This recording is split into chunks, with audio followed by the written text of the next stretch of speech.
What if there's a hidden, vast kingdom right under our noses, influencing everything from the air we breathe to the food we eat, yet we barely understand it? We're talking about organisms that have shaped our planet for eons, yet remain largely mysterious to most of us. Today, on the Deep Dive, we're plunging headfirst into that very kingdom, the absolutely fascinating world of fungi. We're pulling our insights directly from the authoritative text, Introduction to Fungi, the third edition by Webster and Weber. Yeah, and our mission today is to, clarify some of the dense scientific information about what fungi really are.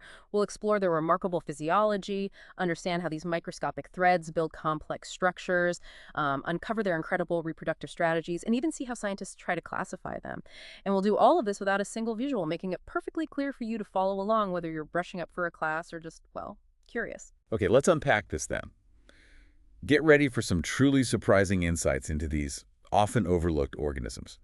So when we talk about fungi, it's not just the mushrooms you might picture, right? It's this whole other universe. Oh, absolutely. The scale is just staggering. Estimates suggest there could be over 1.5 million species of fungi out there. 1.5 million. Yeah. I mean, compared to how many we actually know. Well, that's the kicker. Only about 80,000 to maybe 120,000 species have actually been described. Think about that gap. Wow, that's astonishing, isn't it? It really is. It means fungi are genuinely one of the planet's least explored biodiversity resources. There's this hidden biological frontier right under our feet, potentially holding answers to new medicines, climate solutions, so much we haven't even tapped into. And that sheer number must make classifying them a real headache. Definitely. There's always been a debate. Traditionally, fungi were grouped by, what they looked like, their morphology. But now, with DNA sequencing, we're seeing completely different evolutionary relationships.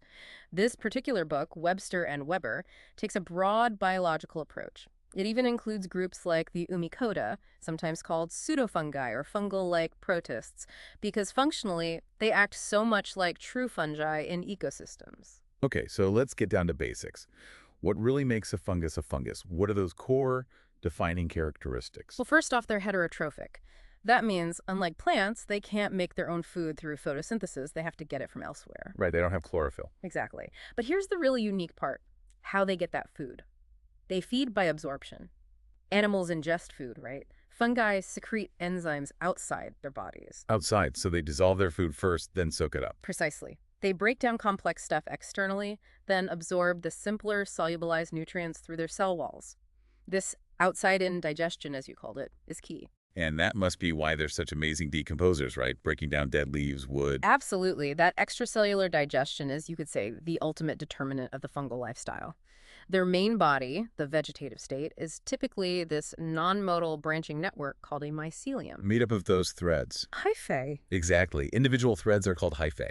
These hyphae have cell walls, usually made of stuff like glucans and chitins, which is surprisingly the same tough material in insect exoskeletons. Those are chitin, like crabs and beetles. Yeah. Though, as I mentioned, some groups like the Oomycota use glucans and cellulose, which is more like plants, and finally, their life cycles. Well, they can be incredibly complex. They reproduce sexually, asexually, sometimes even parasexually, and they spread using microscopic spores. Okay, so these hyphae are the fundamental building blocks. Can you help us visualize them a bit more? How are they structured? Sure. Imagine a long branching tube. Incredibly thin, that's one hypha. Now imagine millions of these branching and fusing, forming this vast microscopic web that's the mycelium. And within these hyphal tubes, you generally find two main types of structure. Some are what we call aseptate or coenocytic.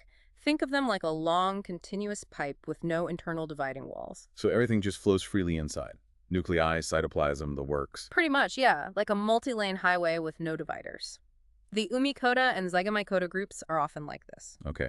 And the other type? The other type is septate. These hyphae do have internal cross walls, called septa, that divide the tube into segments or compartments. You see this in the Ascomycota and Basidiomycota, the groups with mushrooms and cup fungi. So more like rooms in a corridor. Sort of, but here's the crucial bit. These septa usually aren't solid walls. They have pores, sometimes quite complex ones, allowing cytoplasm and even organelles like mitochondria or nuclei to move between compartments. Ah, so even with the walls, it's still a highly interconnected dynamic system, not completely sealed off. Exactly. It allows for communication and transport throughout the whole network, even in these septate fungi. Both designs, aseptate and septate, are really effective ways to build that branching absorptive network. This is fascinating. Now, here's where it gets really interesting for me. Let's dive into the physiology. How do these hyphae actually grow and function? You mentioned the key lies at the very tip, the apex. Yes, absolutely. The fungal hypha is all about polarized growth. Everything important for extension, laying down new cell walls, secreting enzymes, happens only at that extreme tip. It's incredibly focused. Just at the very end. Just at the very end. And in many of the higher fungi, like Ascomycota and Basidiomycota, there's a specialized structure right at that apex called the Spitzenkörper. It literally means apical body in German. Spitzenkörper, okay. What does it do? Think of it as the hypha's tiny command and control center. It's this dynamic cluster, this aggregation of tiny membrane sacs or vesicles packed with cell wall building materials and enzymes. It essentially directs where these vesicles fuse with the membrane, controlling the direction and rate of growth. It orchestrates the whole process right there at the tip. Wow, so it's like a microscopic construction crew foreman pointing exactly where the next bit of wall needs to go, constantly pushing outwards into new territory. That's a great analogy. And just behind that actively growing tip, you have this gradient of cellular activity. There's a zone packed with mitochondria generating energy, endoplasmic reticulum making proteins and lipids. Then further back, you find the nuclei, and eventually large vacuoles fill up the older parts of the hypha. It's a very organized internal assembly line supporting that tip growth. And all that construction involves the cell wall itself. You said chitin and glucans, but it can't just be a rigid box if it's growing. Right. Exactly right. The fungal cell wall isn't static, it's incredibly dynamic. You can think of its basic design as having two components. A structural scaffold, usually microfibrils of chitin, kind of like rebar in concrete, embedded within a gel-like matrix made of glucans and proteins. Okay, scaffold and matrix. That gives it strength, but also some flexibility. Precisely. It provides structural integrity against internal pressure, but it also needs plasticity to allow for expansion at the tip. And the synthesis is intricate. Specialized little packets called chitosomes deliver the enzyme chitin synthase to the membrane right at the tip. Other vesicles deliver proteins and glucan precursors. So it's all delivered right to the front line. Right where it's needed. These components then sort of self-assemble and cross-link just outside the membrane, forming the new wall material. It's this coordinated dance of delivery, activation, and assembly. And you mentioned the tip needs to be flexible. Yes, the wall at the very apex is kept relatively soft and plastic, likely through the localized action of wall-lasing enzymes that gently break down the wall structure just enough to allow stretching. Then, just behind the tip, the wall rapidly rigidifies through cross-linking. This dynamic wall has real-world impacts, doesn't it? You mentioned wine. Oh, definitely. Sometimes fungi release excessive amounts of these gel-like glucans, like the mucilage from Botrytis cinerea, the gray mold on grapes. That can actually clog filters and cause significant economic losses in wine production. But then there's a flip side. Medicinal properties. Absolutely. Some secreted polysaccharides, especially from Basidiomycota, the mushroom group, have shown really interesting biological activities. Some are even marketed as having anti-tumor properties, though the science is still developing there. And what about keeping dry? I remember reading about hydrophobins. Ah, yes. Hydrophobins. These are fascinating structural proteins in the cell wall. They essentially self-assemble on the outer surface of hyphae exposed to air, creating this waterproof layer. Think of it like fungal Gore-Tex. Wow. So that's how molds on surfaces don't just get waterlogged. Exactly. But they're more than just waterproofing. They also seem to be involved in mediating attachment to surfaces and even play roles in triggering the formation of more complex structures, like spore-producing bodies or mushrooms. One protein, multiple crucial jobs. Incredible. Okay, so to manage all this precise growth, this outward push against internal pressure, they need internal support, right? The cytoskeleton. Yes, the cytoskeleton is absolutely vital. It's the internal scaffolding. Without it, the hypha couldn't maintain its shape or direct growth so precisely, especially given the significant turgor pressure inside the cell. It might just, well, burst. How does it work? What are the components? There are two main players. First, you have microtubules. Think of these as long internal highways running generally parallel to the hypha's length. They're crucial for long-distance transport, moving vesicles, carrying supplies, moving nuclei, positioning organelles correctly to support that polarized growth. Okay, highways for long-distance transport. And the other part? The other key component is actin filaments. These form a more dynamic network, particularly concentrated right at the apex. They seem to form a cap or mesh just under the membrane at the very tip, providing structural support to that softest part of the wall. They're also involved in the fine-tuning of vesicle delivery and fusion right at the growth site. So microtubules for the long haul, actin for the precision work at the tip. That's a good way to put it. It's a coordinated system maintaining that polarized growth.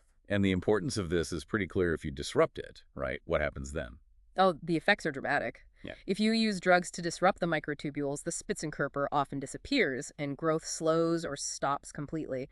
If you disrupt the actin filaments at the tip, well, instead of focused tube-like growth, you can get uncontrolled tip extension, where the tip just balloons out into a giant sphere. It loses all directionality. That really shows how finely tuned the system is. It needs both parts working perfectly. Absolutely. And this whole growth machinery is fueled by nutrients, which brings us to their incredible secretory power. I mean, to break down complex things like wood or dead leaves, fungi have to pump out massive quantities of enzymes, hydrolytic enzymes, oxidative enzymes into their environment. Like chemical warfare on their food source. In a way, yes. Some fungi are absolute powerhouses. In industrial settings, certain strains can be engineered to produce huge amounts, maybe 20 grams or more of a single enzyme per liter of culture medium. That's why they're so important for biotechnology, making enzymes for detergents, food processing, biofuels. Unless they've broken down the food outside, they need to get it inside. You call them super absorbers. They really are. They have this amazing ability to take up solutes, sugars, amino acids, minerals, even from extremely dilute solutions in the soil or wherever they're growing. They can concentrate these nutrients inside their cells by 1,000 times or more compared to the outside concentration. How on earth do they manage that? It must take energy. Oh, it takes a lot of energy. The key is specialized proton pumps embedded in their cell membrane, particularly in the regions just behind the growing tip. These pumps use ATP, the cell's energy currency, to actively pump protons, hydrogen ions, out of the cell. Creating a charge difference. Exactly. Pumping positive charges out creates an electrochemical gradient across the membrane, both a charge difference and a concentration difference of protons. Then other proteins called porters or symporters, located right at the apex, harness the energy of protons flowing back into the cell down this gradient. They couple that inward flow of protons to the active uptake of nutrients like sugars or amino acids. So they spend energy pumping protons out, just to use the flow back in to drag nutrients along with them. Precisely. And it's estimated that this process, maintaining that proton gradient and powering uptake, can consume something like 1/3 of the cell's total ATP budget. It's a massive investment, but it allows them to thrive where nutrients are scarce. And this ties back to the whole network idea, doesn't it? The older parts help feed the growing tip. Yes, absolutely. Nutrients absorbed by mature hyphal segments, maybe further back from the actively growing colony edge, can be rapidly translocated through the interconnected cytoplasm directly to the tips where growth is happening. It highlights the sophisticated internal economy within the mycelium. It's not just individual threads, it's a coordinated resource-sharing network. Which leads nicely into how they organize themselves as they grow. You mentioned branching. Right. Most fungi show what's called monopodial growth. That means there's a main leading hypha, the main axis, that just keeps growing forward, potentially indefinitely. Branches then arise from this main hypha, usually some distance behind the apex. There seems to be a sort of apical dominance where the main tip suppresses branching too close to it. And the spacing of these branches, or even different hyphae near each other, isn't just random, is it? No, it seems quite regulated. The spacing often results from a delicate balance. On one hand, hyphae exhibit chemotropism. They tend to grow towards higher concentrations of nutrients, but they also seem to show negative autotropism, meaning they tend to grow away from areas where other hyphae, especially of the same colony, have already been growing and secreting waste products or staling factors. So they spread out to avoid competing with themselves too much. Exactly. It leads to this efficient exploration and exploitation of the available space and resources. And you can actually see this pattern sometimes, can't you? Like the perfectly circular shape of a mold colony growing on a petri dish. That's a perfect example. That radial outward growth pattern maximizes coverage. And in nature, this same principle probably contributes to things like the formation of those mysterious fairy rings you sometimes see in grasslands, where the fungus is expanding outwards in a circle over years. This invasive, organized growth is really their most efficient way to spread and find food. Okay, so we have these individual hyphae growing, branching, absorbing. But fungi also create much larger, complex structures. How do they go from microscopic threads to something like a mushroom? That seems like a huge leap in organization. It is a huge leap. It's like going from single bricks to building a whole cathedral.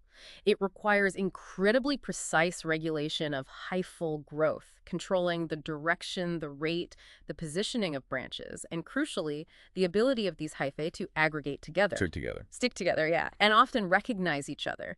This aggregation is frequently mediated by stuff secreted outside the hyphae, like a shared slimy matrix of glucans, which acts like glue, and specific proteins on their surfaces that allow for adhesion and recognition between compatible hyphae. So what are some common examples of these aggregated structures? Well, one of the simplest forms you might encounter is mycelial strands. Think of the white, stringy stuff you see in mushroom compost or sometimes under logs. That's basically parallel bundles of hyphae, relatively undifferentiated, running together. Like ropes made of hyphae. What's their purpose? Their main job is exploration and transport. They can extend out from a nutrient-rich patch, like a decaying log, into nutrient-poor soil to find new food sources.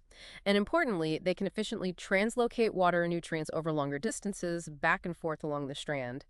This is vital for many decomposers and also for mycorrhizal fungi connecting to tree roots. You mentioned the dry rot fungus earlier.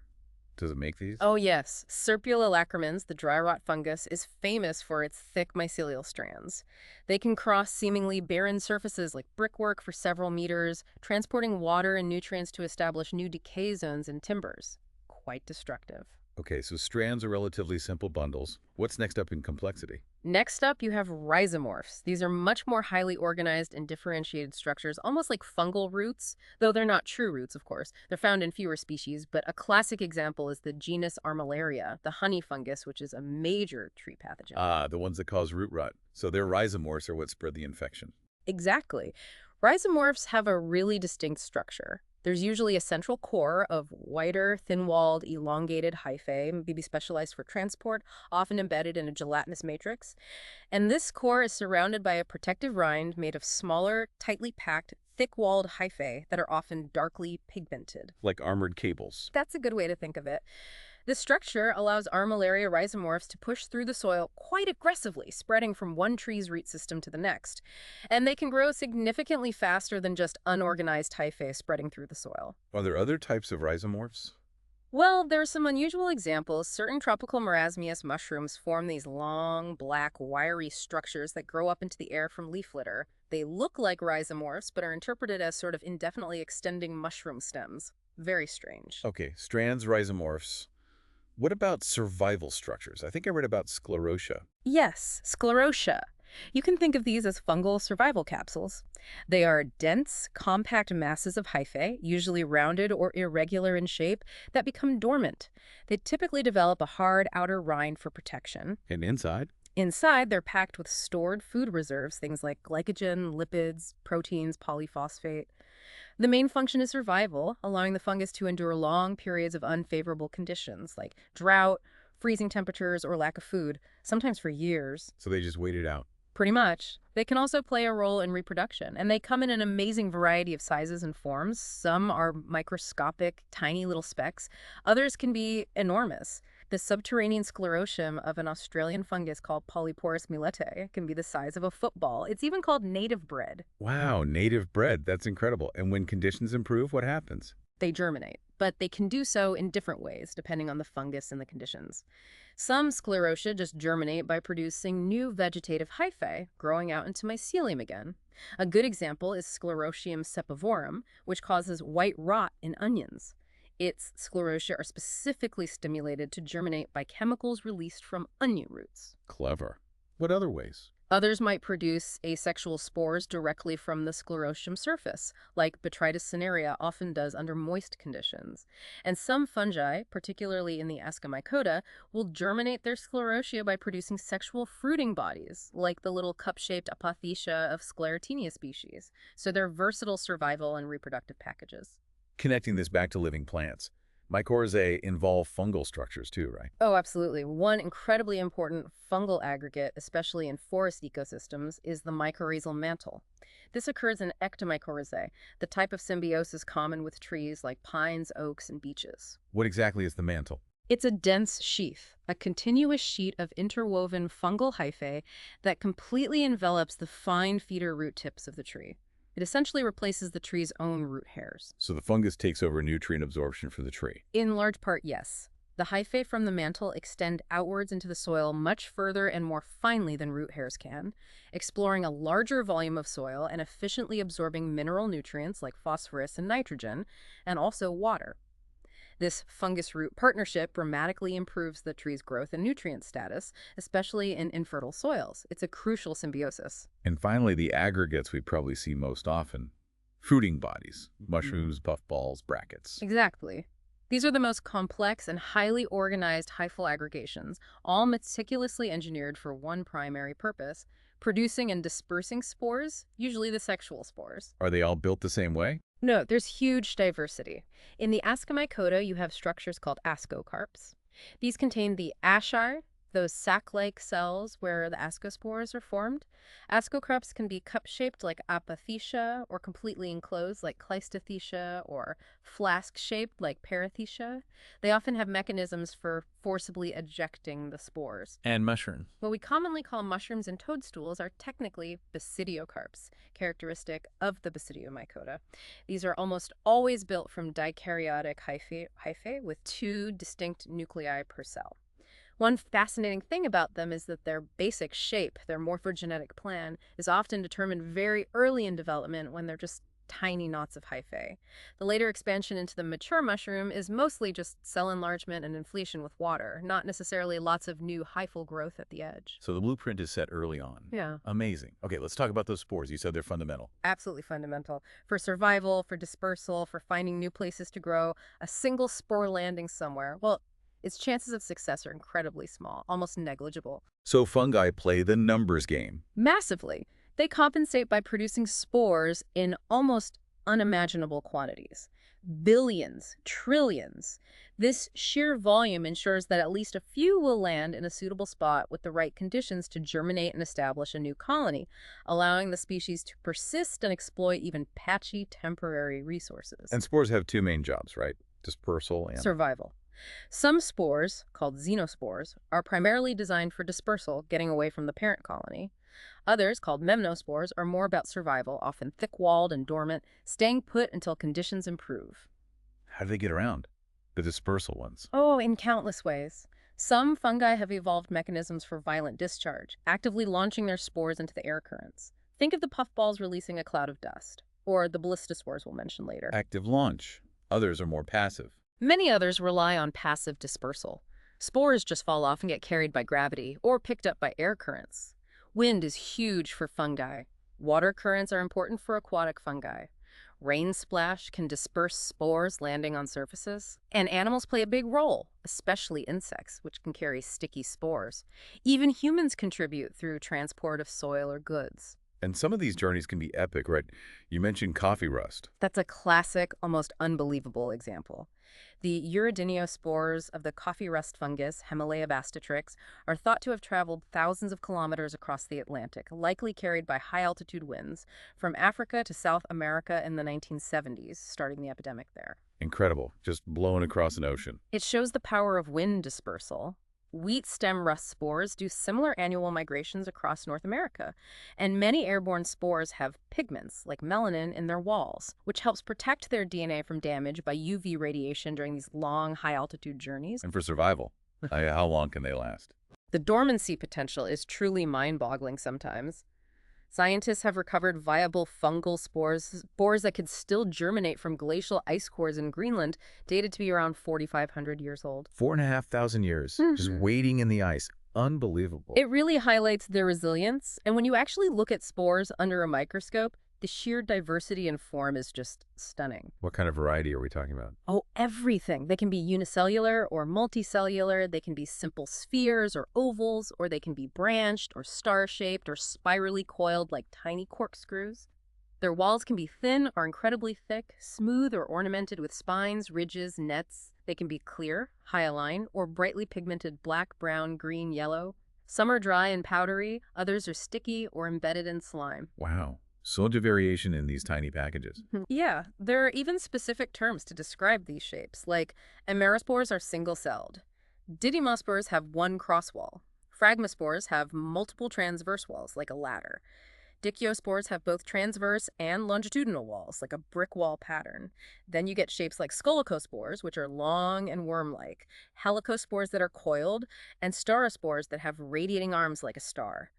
Each form is presumably adapted to its specific function or dispersal method. Let's maybe touch on a few of the main types of spores based on how they're formed or function. Mhm. You mentioned modal ones. Right, the zoospores. These are unique because they can swim. They have flagella, little whip-like appendages that propel them through water. You find these primarily in aquatic fungi or terrestrial ones that rely on water films for dispersal, like the chytridiomycota and the oomycota. Swimming spores. How well they swim. It varies. Some flagella types provide fairly weak movement. Others, like the tinsel-type flagellum found on some oomycete zoospores, provide more effective propulsion, allowing them to actively navigate towards chemical signals from potential hosts or food sources. Okay, so zoospores for watery environments. What about spores formed inside sacs? You're probably thinking of sporangiospores. These are characteristic of the Zygospores, like the common bread mold Rhizopus. These are non-motile spores, called aplanospores, that are produced inside a sac-like structure called a sporangium, often perched on a stalk. How do they get out? The sporangium wall usually breaks down or dissolves, releasing the spores. They are formed by the internal cleavage of the cytoplasm within the sporangium. Depending on the species, the spores might be dry and dusty, easily picked up by wind, or they might be embedded in a droplet of mucilage, better suited for dispersal by rain splash or sticking to insects. There's even Pilobolus, the hat thrower fungus, which forcibly ejects its entire sporangium. The whole thing. Wild. Okay, moving to the biggest group, Ascomycota. Their special spores are? Ascospores. These are the defining sexual spores of the Ascomycota. Typically, 8 ascospores are formed inside that sac-like cell I mentioned earlier, the ascus, and very often these ascus build up internal pressure and then explosively discharge the spores into the air. Shot out like little cannons. Pretty much. Ascospores themselves show huge variety, but a well-studied example is Neurospora. Its ascospores are often sort of rugby football-shaped, black, thick-walled, with distinctive ribs running along them. That thick, dark wall aids survival. And importantly, germination often requires a specific trigger. A trigger. Like what? It could be heat shock, say after passing through a fire, or maybe even an animal's digestive system. Or it could be a specific chemical stimulus. This ensures they only germinate when conditions are likely right. Makes sense. And finally, the mushroom group, Basidiomycota. Their sexual spores are basidiospores. These are typically produced externally, usually 4 at a time, on the tips of little stalks projecting from a specialized club-shaped cell called a basidium. These basidia line the surfaces of the gills or pores under a mushroom cap. And how do they get launched? You mentioned ballistospores. Yes, most basidiospores are ballistospores. They have this absolutely ingenious discharge mechanism. A tiny droplet of fluid, called Boulder's drop, forms at the base of the spore, near where it attaches. At the same time, a lens of fluid may form on the adjacent spore surface. Suddenly, these two fluid bodies coalesce, merge, and this rapid shift in the center of mass generates enough momentum to flick the spore horizontally off its stalk, usually just a fraction of a millimeter, but enough to get it out into the space between the gills where air currents can then carry it away. Wow, a surface tension catapult. That's incredible. It really is a marvel of biomechanics. Basidiospores also have distinct shapes, often asymmetric, which is related to this launch mechanism. And their color is often a key feature for identification. Think of how the gills of a store-bought mushroom change from pink to dark brown as the purplish-black basidiospores mature. Okay, this diversity of spores and life stages. It must make identifying fungi complicated. You mentioned this idea of pleomorphism, like fungi having two faces. Exactly. Pleomorphism is this fascinating and historically quite confusing aspect of fungal biology. It means that a single fungal species can exist in multiple distinct forms or morphs during its life cycle, particularly regarding its mode of reproduction. So one fungus, multiple identities. Kind of. We have specific terms for these forms. The teleomorph refers to the form that reproduces sexually, producing sexual spores like ascospores or basidiospores. This is often traditionally called the perfect state. Okay, sexual form, ixteliomorph. Right. Then the anamorph refers to a form that reproduces asexually, producing asexual spores, often called conidia. This is the imperfect state.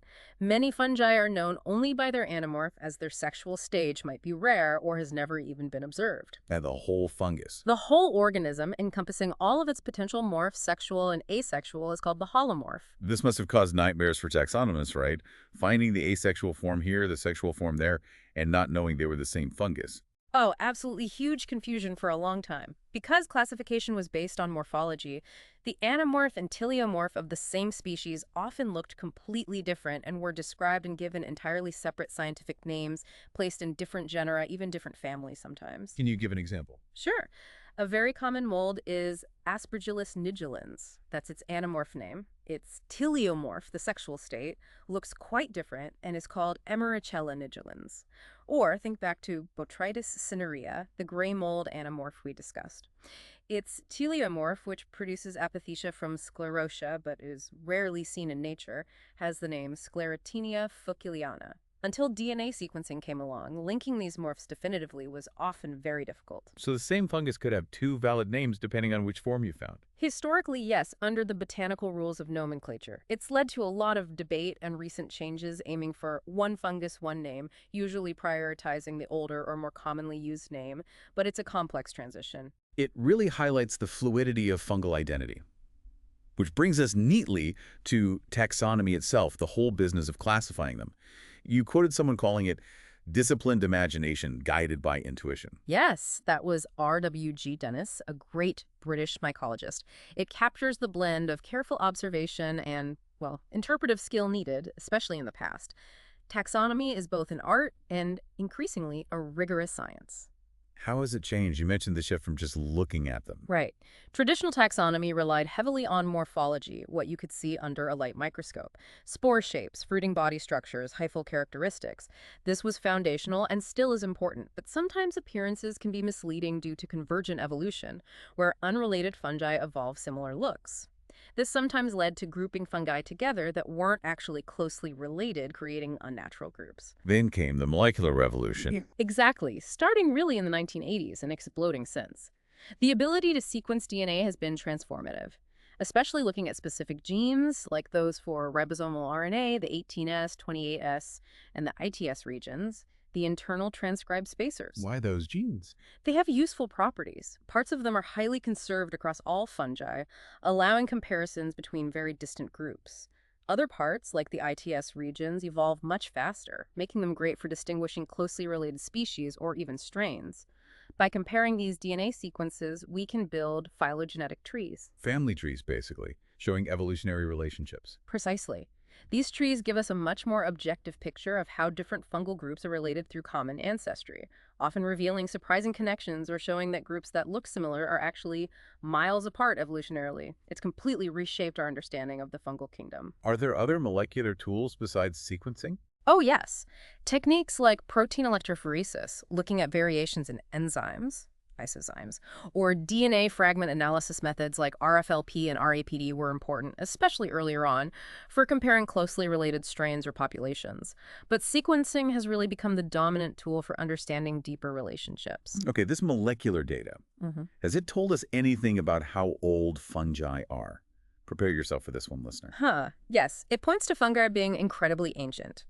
Using the concept of a molecular clock, estimating divergence times based on the rate of genetic changes suggests that the fungal lineage may have split off from the animal lineage something like 900 million years ago, maybe even earlier. 900 million years ago. Yeah. That's before complex land life even evolved, right? Way before. Long before the first land plants. And this ancient origin is backed up by fossil evidence, too. There are fossilized hyphae-like filaments found in sediments dating back perhaps a billion years. And by the time we get recognizable fossils of early land plants, around 400 million years ago in the Devonian period, we find clear fossil evidence of fungichotrids, zygomycetes, Ascomycetes already living with them, even forming mycorrhizal partnerships. So fungi were right there, partnering with the very first plants to colonize land. It seems so. They might have been essential for those early plants to succeed in the nutrient-poor soils of the time. It really puts them in a different perspective. Not just mushrooms, but this ancient foundational group of life. Absolutely. And it's worth noting, based on this deep evolutionary history revealed by molecular data, that fungi, in the very broadest sense, including those fungal-like organisms, actually span across 3 different kingdoms of eukaryota. the true fungi, Eumycota, and then groups within the protozoa and the chromista, like the Oomycota. It just underscores their immense diversity and deep, complex evolutionary story, which we're still actively mapping out. So there you have it. Wow. We've journeyed deep into this hidden world, haven't we? From their unique outside-in way of eating to the microscopic architecture of hyphae and the Spitzenkörper. To how those threads build amazing structures like strands, rhizomorphs, sclerotia, and of course, mushrooms. We looked at their incredible spores, the basis of their spread and survival, and the taxonomic detective work, especially using DNA, that's revealing their ancient family tree. And hopefully we've reinforced just how vital these organisms are. They aren't just occasional curiosities. Fungi are absolutely essential as decomposers driving nutrient cycles, as critical symbionts like mycorrhiza enabling entire ecosystems, and as sources of potential for biotechnology, medicine, agriculture. Their silent, often unseen work underpins so much of life on Earth. They are truly ubiquitous and profoundly important. So maybe the next time you walk through a forest or see a bit of mold on some old bread, take a second. Consider that invisible, ancient, and incredibly sophisticated network of life quietly at work, constantly reshaping our planet, mostly right out of sight. And maybe ask yourself, how many more hidden kingdoms, how many more fascinating stories like this are still out there waiting for us to truly deep dive into? Thank you so much for joining us on this deep dive today. Yes, thanks for listening. It was a pleasure exploring the world of fungi with you.